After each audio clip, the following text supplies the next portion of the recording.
Olá pessoal, que Jesus abençoe a todos. É um prazer muito grande estar aqui no Templo Espírita Tupiara para refletirmos um pouquinho sobre doutrina espírita, sobre Evangelho, sobre Jesus, sobre a espiritualidade em geral. O trabalho maravilhoso que todos realizam aqui na Terra, com muito amor, muita paciência, para amparar todos nós e nos dirigirmos para uma condição de vida superior. Nós estamos vivendo um momento muito importante, muito dramático, poderíamos dizer, grandes transformações no nosso planeta. E todos nós que temos alguma ligação com a espiritualidade, temos que entender isso, o que nós estamos fazendo aqui e a grandiosidade da vida. Porque se é uma coisa que eu considero muito linda com relação à vida espiritual, é isso, que é vida. O mundo espiritual é um mundo concreto, de seres vivos. O mundo espiritual não é fumacinha. E nós vivemos fora da matéria densa, mas ainda revestidos de matéria. A criação de Deus vai muito além do que os nossos sentidos, muito pobres, conseguem captar com a visão, com a audição. É um mundo de ondas, de energias que estão além dos nossos sentidos. Então o mundo espiritual ele é real. Isso é muito bom porque aqueles que não se conformam com a perda, entre aspas, de entes queridos, vocês não perderam os entes queridos. Eles estão vivos, mas vivos de verdade, revestidos com uma outra matéria, que não é essa matéria do carbono, do hidrogênio, da tabela periódica. Mas é uma outra matéria em que o espírito sempre se manifesta através da matéria. Hoje até a ciência já nos fala, e isso é ciência, gente, que toda essa matéria que nós conhecemos, carbono, hidrogênio, tudo que forma o nosso corpo, que basicamente 70% é água, essa matéria toda compõe apenas 4% da matéria do universo. É isso mesmo. Se nós juntarmos todos os planetas, sóis, luas, asteroides, tudo que nós conhecemos como matéria, toda essa matéria é apenas 4%. E aí alguém vai perguntar, e o resto? É uma outra matéria que não reflete a luz e que por isso é chamada de matéria escura e também energia escura. Então tem muita coisa que nós não conhecemos e essa descoberta da ciência já nos dá assim, respaldo para nós imaginarmos que existe outra matéria. Por que essa outra matéria não pode se organizar, então? Nós temos o nosso corpo espiritual. Isso é um conceito muito importante, perispírito. Que, aliás, está lá na Bíblia, né? Quem gosta de ler a Bíblia. Assim como há um corpo animal, há também um corpo espiritual. Disse Paulo de Tarso, na primeira carta aos Coríntios. Isso não é invenção dos espíritas. Nós temos um outro corpo, que convive com esse corpo físico. Quando nós dormimos, há um desacoplamento desse outro corpo, desse corpo espiritual. E a nossa mente vai junto, porque a nossa mente não é o nosso cérebro. E ficamos ligados por um cordãozinho de energia chamado cordão de prata. E nesse momento, quando estamos descolados do corpo físico, temos as nossas experiências no chamado plano espiritual. E muitas vezes, ao voltar, nós recordamos de que encontramos com entes queridos que já partiram. Às vezes essas lembranças são cheias de coisas que nós temos na nossa memória do cérebro físico, ficam confusas e muitas vezes nós nem lembramos, mas todos desdobram. Quando nesse desdobramento, esse cordãozinho de energia se rompe, nós dizemos que a pessoa, de uma vez por todas, saiu da carne, desencarnou. É melhor falar isso do que dizer que a pessoa morreu, porque essa consciência continua plena de vida, da sua vida espiritual. Porque o espírito é isso, é consciência, é pensamento. Né? Existem 3 elementos na natureza, Deus, espírito e matéria. O que não é Deus e não é espírito é matéria. E essa matéria, aí sim, ela existe em várias formas, que nós ainda temos que compreender. Dentre os mundos que nós vemos ao olhar para o céu, muitos mundos maravilhosos, na verdade, Nós enxergamos tudo como estrelas, porque tudo reflete a luz. E à noite não distinguimos bem o que é um planeta, o que é uma estrela. E talvez um ser longe de nós, num outro mundo, olhando para a Terra, vai ver a Terra como uma estrelinha. E a Terra é um mundo maravilhoso. Imaginem um ser espiritual no espaço, vagando o espaço, talvez chegando próximo da Terra, vai olhar aquele mundo azulado, lindíssimo, e talvez pense assim, aqui devem morar espíritos muito iluminados, muito avançados. Mas ao mergulhar na intimidade desse mundo, vai perceber que se trata de um mundo de espíritos ainda a caminho, aprendendo a amar. Um mundo que a espiritualidade classifica como de provas e expiações. E vale a pena falar um pouquinho sobre isso. Quando a doutrina espírita foi codificada, os espíritos revelaram que no universo existe vida, em vários mundos, praticamente todos eles. E eles classificam esses mundos como primitivos, provas e expiações, regeneração, os mundos ditosos e os mundos celestes. E todos nós estamos submetidos a leis em que vamos então reencarnando, e a reencarnação é necessária para nós galgarmos esses diversos mundos. E para que serve a reencarnação? Para adquirir conhecimentos e as virtudes que nós podemos sintetizar na palavra amor. Então o Espírito tem duas asas, do conhecimento e do amor. Jesus disse, ninguém atinge o reino dos céus se não nascer de novo, no diálogo com Nicodemos. E quem é Jesus? Jesus é um dos filhos de Deus que já galgou toda essa escala evolutiva. E eu vou falar uma coisa que muitos espíritas estranham, que um dia Jesus viveu no mundo primitivo também. Que mundo? A gente não sabe. Nessa galáxia, com certeza não. Nesse universo, talvez não. Porque até isso a ciência hoje já fala de vários universos. Porque se o universo existe há 3,8 bilhões de anos, o que estaria Deus fazendo antes da criação desse universo se fosse o último? Né? Então a gente imagina assim, a criação do universo. Eu sempre faço uma analogia com pipocar de fogos na praia de Copacabana no dia 31 de dezembro, onde nós assistimos fogos explodindo. Imagina que cada um deles fosse um universo em expansão. Espalha eles a distância infinitas e em tempos infinitamente diferentes. Você teria no espaço infinito universos sendo criados. A Terra, quando foi criada, diz os Espíritos, Jesus já era puro, já era perfeito. Então ele galgou toda essa escala evolutiva, desde o mundo primitivo até um mundo celeste, como todos nós temos que fazer. Ele também é um filho de Deus como nós, só que é um irmão muito, mas muito mais sábio e com uma capacidade de amar e conhecimentos que fogem à nossa compreensão. E por incrível que pareça, esse é o destino de todos nós, atingirmos a perfeição. Jesus disse também, há muitas moradas na casa do meu Pai.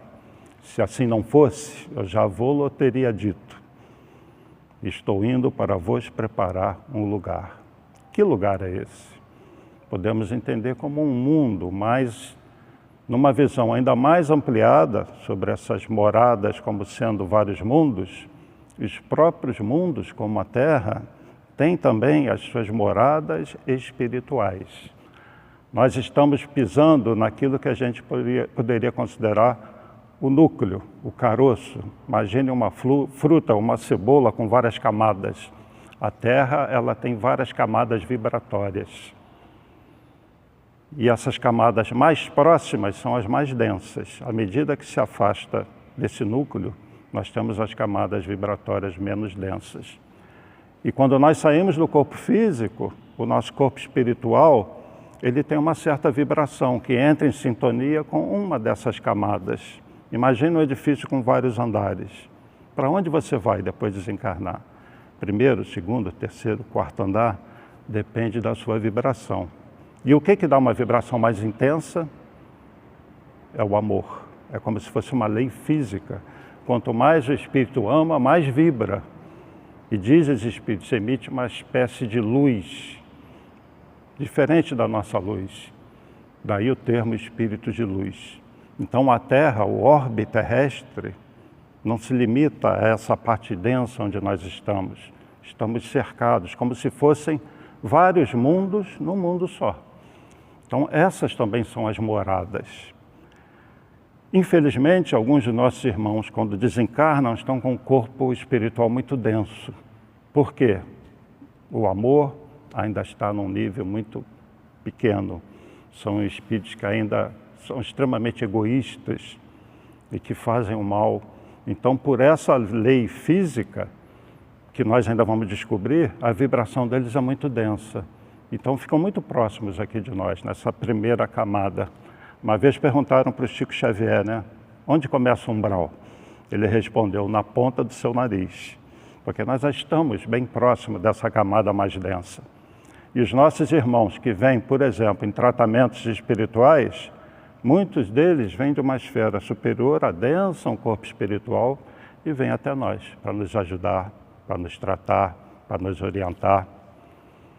E por falar nisso, a verdadeira cura é a cura do espírito. Nós temos que procurar seguir esses ensinamentos que Jesus deixou, as virtudes da humildade, da paciência, do perdão, da indulgência, para nós justamente aumentarmos a nossa vibração e nos colocarmos numa condição espiritual superior. Porque não é Deus que pega você, coloca de uma condição para outra, é você que se promove. Quando você se esforça para vencer as más tendências. E cada um de nós tem muitas imperfeições para que nós vençamos. E para isso a encarnação, que é uma bênção, esquecer do passado, dos erros que cometemos, mergulhar novamente na carne e passar por experiências. Eu faço uma outra analogia com relação a isso que eu disse do corpo espiritual, as esferas espirituais. Imagine que as mulheres, vestindo um vestido bem fininho de seda, e de repente tem que ir para um lugar frio, aí bota aquele casacão por cima. Vamos dizer que a encarnação é assim, que o vestido de seda fininho é o corpo espiritual, e o casacão peludo é o corpo de carne e de osso. Então nós passamos uma determinada experiência do plano físico, vestidos dessa matéria mais grosseira. E chega um momento que nós temos que voltar para casa. Nós nos despimos desse casaco mais grosseiro e voltamos com aquilo que nós já tínhamos, aquela vestimenta mais fina, que é o corpo espiritual. Mas você é a mesma pessoa, você é o mesmo ser, o mesmo espírito. A diferença é que quando você encarna, você não tem consciência de onde você veio, né? E também não tem consciência para onde você vai depois da desencarnação. Daí o diálogo com Nicodemos, né?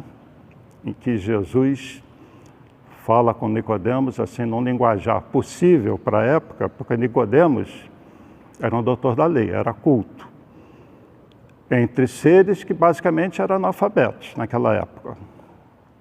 E então Jesus vai se encontrar com Nicodemos, na verdade Nicodemos procura Jesus às escondidas, e se há um assunto que Nicodemos gostaria de falar com Jesus, é um assunto com entendimento mais complexo, porque os judeus acreditam em reencarnação, para quem não sabe. Existe um termo em hebraico que é Gilgul Neshamot, que significa transmigração de almas, reencarnação. E os judeus acreditavam e acreditam em Gilgul Neshamot, exceto os saduceus, que não acreditavam em muita coisa, mas os fariseus, que são hoje os ortodoxos, acreditavam e acreditam em reencarnação. Existe até um livro muito conhecido pelos judeus, chamado Portal das Reencarnações, que foi publicado há cerca de 500 anos, por um rabino chamado Isaac Luria. Os judeus ortodoxos, os cabalistas, estudam esse livro, e ele fala de reencarnação. Então Jesus se encontra com Nicodemos, e Nicodemos vai perguntar: mestre, que faço para atingir, né, a vida eterna? E Jesus fala, em verdade eu te digo, ninguém atinge o reino dos céus se não nascer de novo. E Nicodemos, então, refletindo sobre isso, vai falar, mas mestre, como é que pode um homem velho entrar no ventre da mãe para nascer de novo? E Jesus vai dizer, o que é nascido da carne é carne, o que é nascido do Espírito é Espírito. A carne vem dos pais, mas o Espírito vem de Deus. Não te admires que eu te haja dito que é preciso nascer de novo. Ele repete. Portanto, Nicodemos não está falando de um renascimento moral, mas um renascimento na carne. E Jesus vai dizer outra coisa maravilhosa, que é um conceito que nós temos na doutrina espírita. O vento sopra, você não sabe de onde vem. Sopra, você também não sabe para onde vai. Assim se dá com todo aquele que é nascido do Espírito. Ou seja, você não sabe de onde veio antes de encarnar, sabe? É como o vento que sopra, você não sabe de onde vem. E nem pode dizer para onde vai depois. Sopra, você também não sabe para onde vai. E Jesus, que vem do mundo celeste, está falando de algo que era a crença dos judeus. E Nicodemos vai dizer, mas como é que pode, mestre? E Jesus vai responder, pois que és mestre em Israel e ignoras essas coisas? Quando você não entende quando eu falo das coisas da terra, disso que vocês estudam, como eu vou falar das coisas do céu, do meu plano, do mundo celeste? Ninguém foi ao céu a não ser o Filho do Homem. Aqui na terra, ninguém conhece o mundo celeste. Nessa escala evolutiva, desde prova e expiação até o mundo celeste. E vai completar, eu sou aquele que desceu do céu. Eu, como governador espiritual do planeta, e agora com o entendimento que nós temos, dado pelos espíritos, ninguém veio a esse mundo, de um mundo celeste, a não ser eu. Eu sou o único que vocês conhecem. Aquele filho unigênito, aquele filho que vem mostrar para vocês o caminho para chegar até onde eu estou. Mas Jesus não é o único. Na obra Caminho da Luz, Emmanuel vai falar que existe uma coletividade de espíritos da qual Jesus é um dos membros, portanto, existe um grupo de espíritos e Jesus é um dos membros dessa coletividade.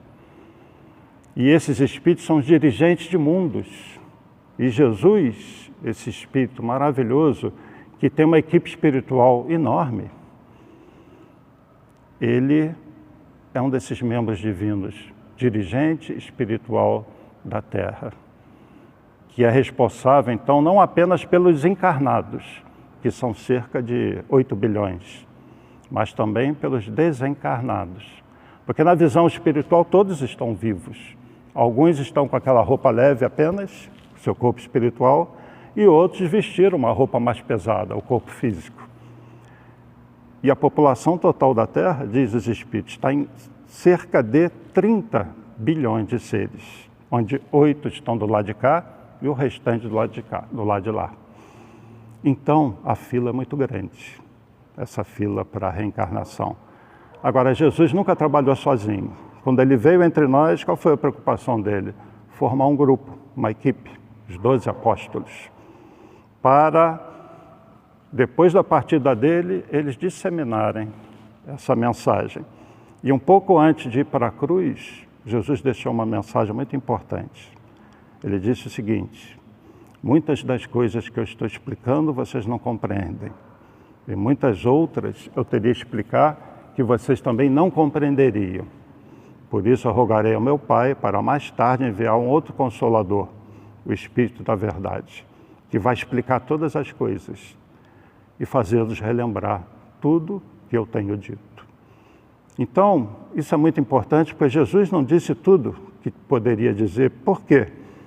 Não havia condições mentais de se entender certas coisas. É o diálogo de Jesus com Nicodemos. Entender a vida espiritual, como eles viam a Terra naquela época. A Terra era plana, cercada por monstros. Os navegadores tinham medo de ir muito fundo no mar, porque iam cair nos abismos. Só mais tarde é que os europeus, pela escola de Sagres, influenciados espiritualmente, entraram mar adentro e foram descobrir as Américas, né, o Novo Mundo. Então, falar de vida espiritual, entender o corpo espiritual, requer um certo linguajar de onda, de energia, até a matéria precisa ser melhor entendida, não num nível tão profundo assim, que muitas das pessoas que estão assistindo não têm essa formação, mas já conseguem compreender manipulação de energias. E foi no século XIX, quando a ciência vinha quase que numa linha reta, porque pensem bem, como é que se navegava 1500 anos antes de Cristo? Barco a vela, barco a remo, não é isso? Como se navegava 1500 anos depois de Cristo? É uma data que a gente conhece bem, 1500, descobriu o Brasil, né? Barco a vela, barco a remo, pouca coisa mudou. Se vocês forem no campo das comunicações, mesma coisa. Pombo-correio, cavalos com uma carta. E isso, então, por milênios ficou assim, com pouca evolução. Quando chegou o século XIX, parece que Jesus juntou assim um Gênesis e despejou na Terra. E a curva da ciência fez isso. Surgiu esse linguajar de partículas, de ondas, nasce Einstein, Graham Bell, Marconi, né, William Crookes, um monte de nomes da ciência que vão dar a base daquilo que a humanidade precisava para, no início do século XX, entrar na era da industrialização. Até porque o crescimento da humanidade também foi exponencial. E surge, então, tudo o que a gente conhece hoje, televisão, rádio, avião, tudo no início do século XX. E a base desse conhecimento veio por esses homens do século XIX. Então, quando a ciência começa a ter esse linguajar e entender melhor a matéria, a energia, já sabe que a Terra é uma esfera, começa a entender os outros mundos, na metade do século XIX, vem então o Consolador que Jesus tinha prometido. Para quê? Para revelar novas coisas, o mundo espiritual, e relembrar o que ele havia dito. Seu Evangelho com a visão espiritual, porque é isso que é a doutrina espírita. Agora, Jesus, mais uma vez, não vem sozinho, ele envia uma pleiade de espíritos junto dele, que batem a porta lá na França, né? E esse francês, Hippolyte Landry-Sarrivat, do lado de cá, era um dos espíritos dessa equipe, só que ele vestiu o casaco pesado de carne e veio encarnado. Então, há uma comunicação, ele se interessa por aqueles fenômenos e, a princípio, como uma ciência de observação, ele investigando aqueles fenômenos, ele dá de cara com a realidade da mediunidade e passa, então, a receber as mensagens do plano espiritual, num trabalho didático, com método que não cabe aqui falar, porque tomaria muito tempo. E surge, então, a doutrina espírita, que não vem para ser mais uma religião, para se sobrepor às outras, chega disso, né? A humanidade já está farta de religiões e um agredindo o outro. A essência é o amor. No fundo, tudo que move o universo é o amor. Nós somos filhos de Deus. Então, a doutrina espírita, que a princípio surge na França, é transplantada para o Brasil. E aí, um dos trabalhadores do Cristo tem uma importância muito grande. Um espírito para o qual, ainda mais nesses tempos, a gente deveria fazer muita prece por ele, que é Ismael. Ismael, então, acompanha o Brasil, essa nação, planeja a reencarnação no Brasil de uma série de espíritos já preparados para essa mente mais aberta para as coisas espirituais, e vem até nós, espíritos de várias correntes. Não só aqueles que tinham reencarnado mais ligados ao Ocidente, mas também espíritos dos Orientes. Nós temos aqui, nas terras do Brasil, muitos espíritos que, para resgatar passado, nasceram nas terras indígenas, muitos do Oriente, e todo esse grupo se reúne em torno de Jesus para realizar uma grande obra. E eles estão ao nosso lado, estão junto a nós para nos ajudar a abrir a mente, né? Expandir a consciência e nos voltarmos para as coisas espirituais. Nós somos seres do mundo, temos que viver o mundo, aquilo que nós gostamos de fazer, viajar, passear, ir a festas, namorar, encontrar com os amigos no fim de semana. Nós somos homens do mundo, mas vamos ser toda hora chamados a usar o livre-arbítrio, as nossas escolhas, e aí que nós temos que tomar o cuidado. Porque a Terra está no momento agora de transição, de prova e expiação para a regeneração. E está acontecendo aquilo que Jesus disse que ia acontecer, a separação dos espíritos muito violentos, muito voltados a um passado delituoso. Então, é o momento da separação do joio do trigo, a separação daqueles muito violentos. E Jesus falou, não é? Bem-aventurados os mansos e pacíficos, pois herdarão o quê? A terra, mundo de regeneração. E todos nós que estamos trabalhando, ou pretendendo trabalhar, nas casas espíritas, nas casas como essa aqui, que é um templo de amor, que tem uma pleiade de espíritos reunidos, que se amam muito e que nos amam, ligados a Jesus, o governador espiritual, todos nós temos uma grande responsabilidade. Os trabalhadores das casas espíritas têm uma grande responsabilidade. Sabemos que muitos de nós lá atrás, no passado, cometemos grandes erros. E agora estamos aqui, esquecidos desse passado, mas já ligados a forças maiores. Então é preciso que a gente se una. É normal, em todo o trabalho onde tem um grupo de espíritos ainda imperfeitos, surgirem algumas discussões, alguns problemas. Isso aconteceu na FEB. Ismael convocou um espírito para reencarnar na Terra, porque a espiritualidade já sabia mais ou menos o que ia acontecer.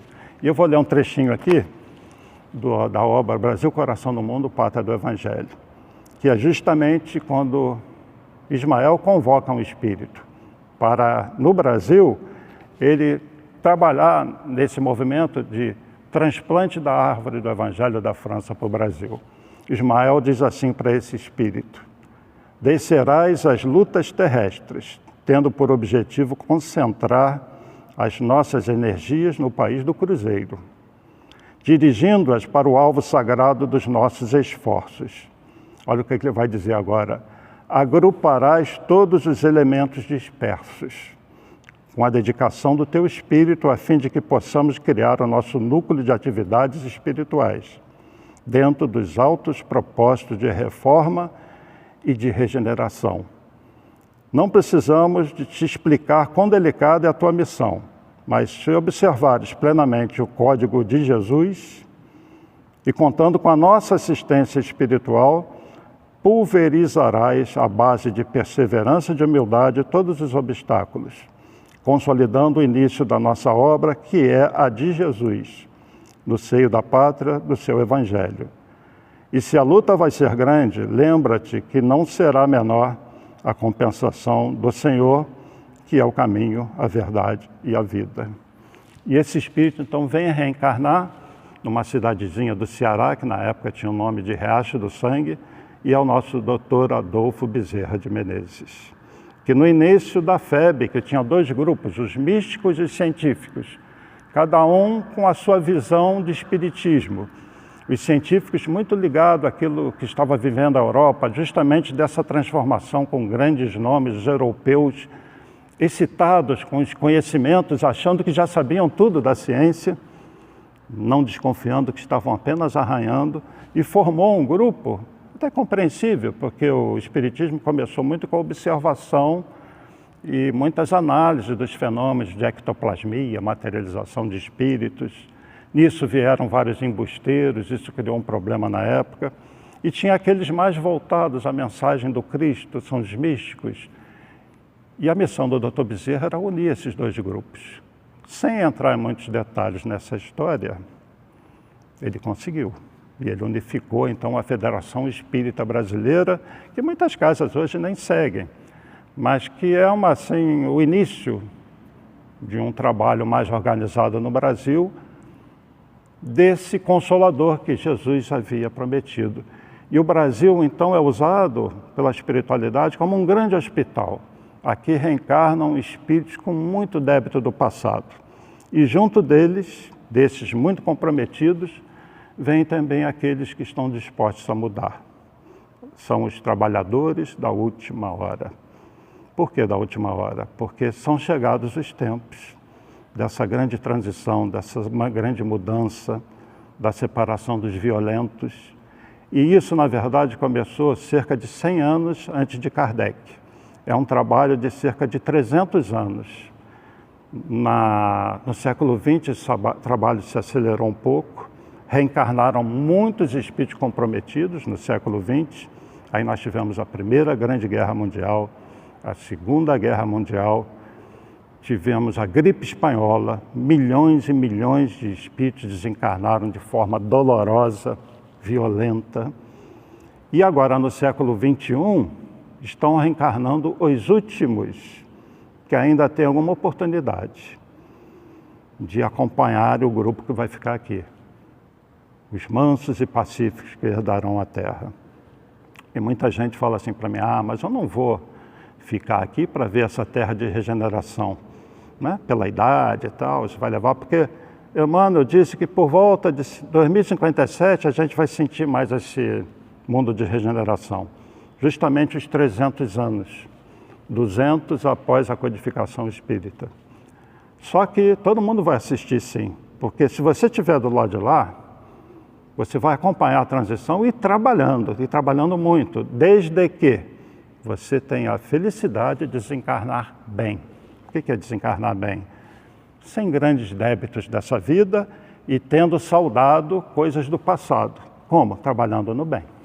Porque sem o amor no coração, desenvolvido através do trabalho, não há elevação espiritual. Fora da caridade não há salvação. Você só vai... O que é a salvação? É você largar esse passado de delitos, saber viver a vida material como homem do mundo, mas estar sempre ligado às coisas espirituais e sempre disposto a auxiliar. E primeiro você tem que auxiliar quem? Quem é a primeira pessoa que precisa de ajuda? É você. Nós temos muita gente nesse mundo, inclusive espíritas em processos depressivos. O que é natural, tristeza, as pessoas se sentem um peixe fora d'água, eu não sou daqui. É porque a vibração está mudando e você não entra mais em sintonia nessa violência, nessa loucura de uma massa muito grande de espíritos que ainda estão ligados ao passado. Então você tem seres já almejando uma vida superior, com pensamentos mais elevados, vivendo ao lado daquele que, infelizmente, ali na esquina é capaz de pegar uma faca e enfiar na sua barriga para roubar um celular. Então, existem muitos espíritos que estão vivendo a Idade Média ainda, e outros que já almejam uma vida superior. E é esse choque que nós estamos vivendo, choque de ideias, de espíritos que já estão em diferentes graus, e isso é uma prova, talvez a última grande prova que nós estamos passando. Então, aquele que desencarnar bem, com as suas imperfeições ainda, longe ainda de uma santidade, mas já voltados para o amor, compromissados com esses seres que trabalham por Cristo, como acontece aqui no Tupiara, mas não imagino aqui a quantidade de trabalhadores que deve ter.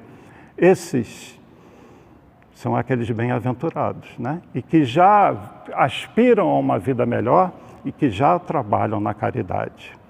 Então, Jesus convoca todos nós. Eu diria que nunca a humanidade precisou tanto de Jesus. E como Jesus não trabalha sozinho, cada filho dele que vem até ele é uma felicidade. E cada filho dele que estende a mão para o outro é uma grande felicidade. E ele falou simbolicamente desses tempos. Num determinado momento, ele reunido com os apóstolos, com outros que estavam assistindo a ele, ele fala que no final dos tempos o Filho do Homem virá no trono de sua glória e vai separar os lobos das ovelhas. As ovelhas vão sentar à direita e os lobos vão sentar à esquerda. E ele vai dizer: vinde a mim, benditos do meu Pai, os que vão sentar à direita, as ovelhas. Porque tive fome e me deste de comer, tive sede e me deste beber, estava nu e me vestiste, era estrangeiro e me visitaste. E todas as vezes que fizestes isso a um dos meus pequeninos, é como a mim tivesses feito. E quando a gente reflete sobre isso, eu estava com fome, me deste comer, com sede, me deste beber, não é apenas o alimento físico, que muitas pessoas vêm até nós com sede de conhecimento, de um abraço, nu, despido de qualquer esperança de uma vida melhor.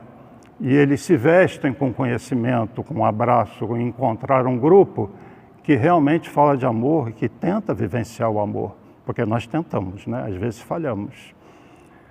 Era estrangeiro e me visitaste. Quantas pessoas vêm nas casas espíritas, e vamos estender isso às igrejas evangélicas,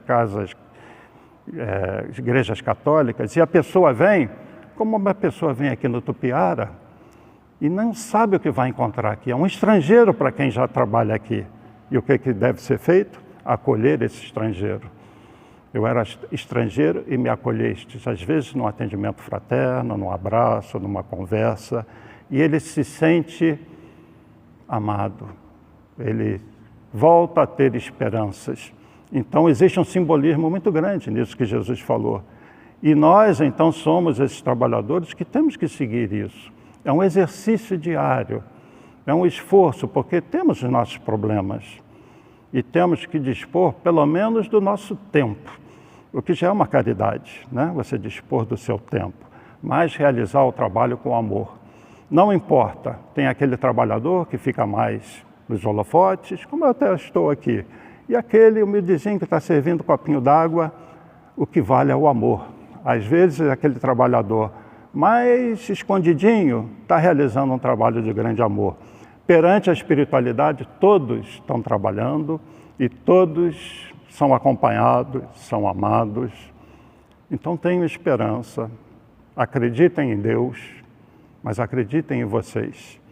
Acreditem na espiritualidade e quando vocês forem numa casa como esse templo, para cuidar das suas dores físicas, morais, se entreguem à espiritualidade, confiem, mas assumam um compromisso com vocês de mudança, de mudar padrão mental. Oração, boas leituras, porque o trabalho não é feito apenas aqui. Todos, quando saem, são acompanhados pela espiritualidade. E é preciso que nós tenhamos a noção de que somos filhos de Deus. Todos vocês são tão espíritos como os espíritos que trabalham aqui. A diferença é evolução, amor e conhecimento. E eles, com humildade, vêm até nós para nos abraçar. Porque, apesar das nossas imperfeições, eles nos veem como crianças espirituais. E nós temos que nos vermos assim e precisamos o quê? Crescer pelo conhecimento, pelo amor. É isso que nos diferencia na espiritualidade. É isso que vai dar aquela vibração do corpo espiritual, que vai nos colocar numa esfera compatível com a nossa vibração. Então, que nos esforcemos para viver a vida como homens do mundo, mas nos vendo como algo maior. Porque todos são muito importantes. E Deus tem um projeto para todos vocês, para todos nós, que atingirmos a perfeição, essa condição de plenitude em amor e conhecimento. E se você quer acelerar isso, e se ainda não trabalha, procure na casa que estiver mais próxima de vocês, pode ser aqui no Tupiara, eu tenho certeza que todos estão doidos para receberem trabalhadores, venham trabalhar. E vocês vão trabalhar para Jesus, vão trabalhar para a espiritualidade e vão trabalhar para vocês. E mais tarde vocês vão se dar conta de como valeu a pena fazer isso, desde que vocês realmente se transformem pelo amor, porque se não for assim, vai ser pela dor. Daí as reencarnações. Então é hora de despertar. Esse momento da Terra é um momento em que muitos espíritos já despertaram para essa condição de uma vida maior. Mas estamos cercados dos nossos irmãos que ainda estão muito violentos, que infelizmente são aqueles que sentam à esquerda e que vão ser exilados para mundos inferiores, como já está acontecendo. A felicidade deles é que eles são muito amados também, porque são filhos de Deus e não serão abandonados. Ninguém é abandonado por Deus, pela espiritualidade superior. Jesus acompanha a todos, como foram acompanhados os exilados de Capela, alguns milênios atrás, exilados para a Terra.